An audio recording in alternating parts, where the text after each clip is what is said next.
Thank you, Mr. Chairman, and Assistant Secretary James and General Semonite. I have 3 projects that I wanted to raise with you this afternoon. First, Secretary James, I was very pleased to see that the core fiscal year 2019 work plan included $4.6 million for emergency dredging at Hampton Seabrook Harbor, New Hampshire. That's our state's largest commercial fishing port.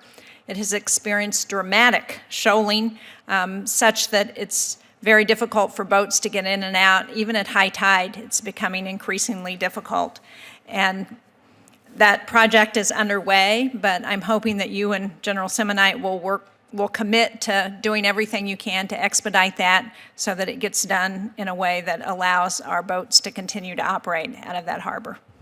General Semonite is shaking his head, so I'll take that as a yes. So, ma'am, this is fully funded, so that's good news. And then hopefully we'll be able to be right on budget with good contracts and all the rest. But if not, I would think that this would be the kind of thing that, because Congress has done a great job, Senators, on giving us some additional money above the President's budget, you also given us the flexibility to allocate that in the work plan. So this is where one of these things where Secretary James and I are all in to finish what we start. And if we do have some issues, we want to continue to get this one across the finish line. Well, thank you. If there's anything our office can do to help with that, please let me know.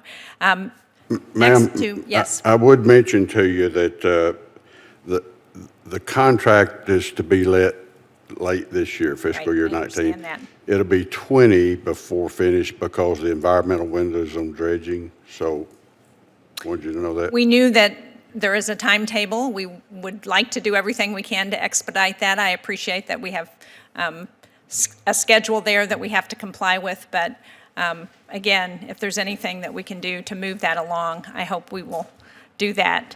The second project is next to the Hampton Seabrook Harbor, that is Rye Harbor, and I was pleased that the President's budget included $200,000 for Rye Harbor, dedicated funding to begin that effort.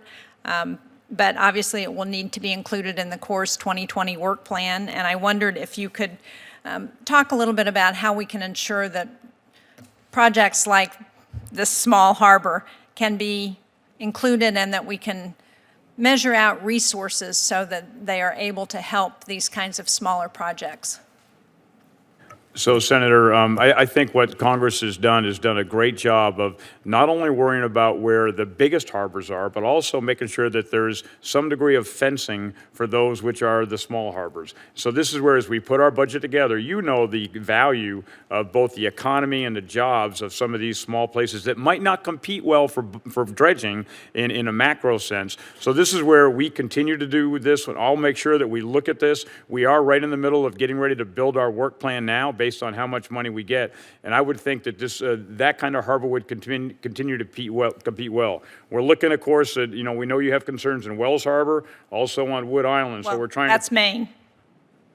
Well, I know, but I thought you might be concerned about that as well. But I'm just saying, these small projects do have great value. We want to make sure that we're tracking those. And I certainly appreciate and hope that you will be able to address Maine's projects as well.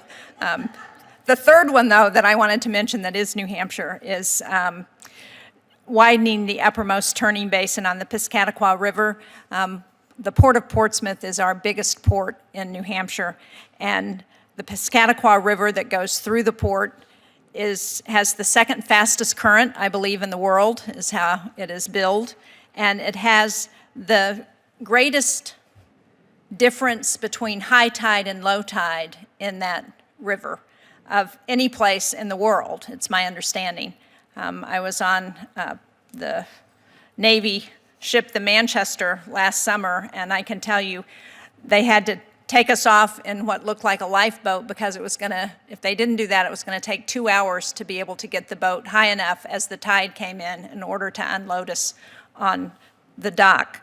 So this is clearly a challenge. It's a challenge because we have a lot of gas and oil terminals as you come into that port, and as the ships are getting longer, having a turning basin that has the challenges that Piscataqua does is very difficult. Now, I know that the Army Corps has submitted a favorable study for this project. that Congress has granted construction authorization in the Water Resources and Development Act in 2016, and I'm just trying to figure out what else we can do. I appreciate additional funding is important, and I will be pushing for that, but what else can we do to help ensure that, again, the needs of mid-sized ports like Portsmouth are addressed? So, Senator, I would say three things. Number one, if in fact the committee is so inclined to be able to give us additional money above the president's budget, that then gives us flexibility in the work plan to be able to take care of projects like this. Number two is we also need a new start authority. So it's not just the additional funds that could be apportioned in the work plan, but we need that ability to be able to continue to go. You need $16.6 million. We think that would compete very, very well in a FY20 work plan because of the criticality of this particular harbor. Thank you. That's very helpful. Thank you. Thank you, Mr. Chairman. Senators.